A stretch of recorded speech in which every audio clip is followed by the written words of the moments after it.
Under the heavy silence of a stormy night, the village heard a cry that didn't sound like any ordinary scream. It came from the small house at the end of the dusty path, the one where no light ever seemed to stay lit. When the neighbors rushed inside, they saw her sitting by the bed, her hands trembling, her eyes wide with fear. Her husband lay motionless, his face pale, and beside him was a glass shattered into 100 tiny pieces. She said he had fallen suddenly ill, but something didn't feel right. The broken glass still glistened with something darker than milk. The whispers began immediately. Some said it was fate, others said it was poison.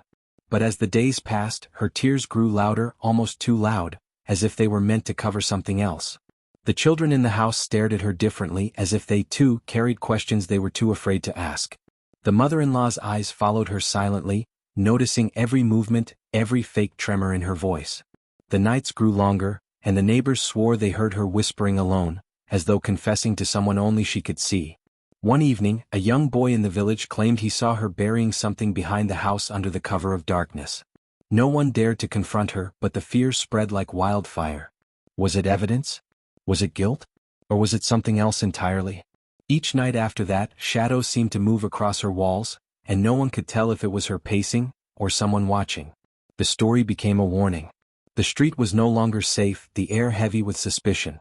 Some believed the truth was buried with her husband, while others whispered that she still carries the secret in her eyes, behind every tear she sheds.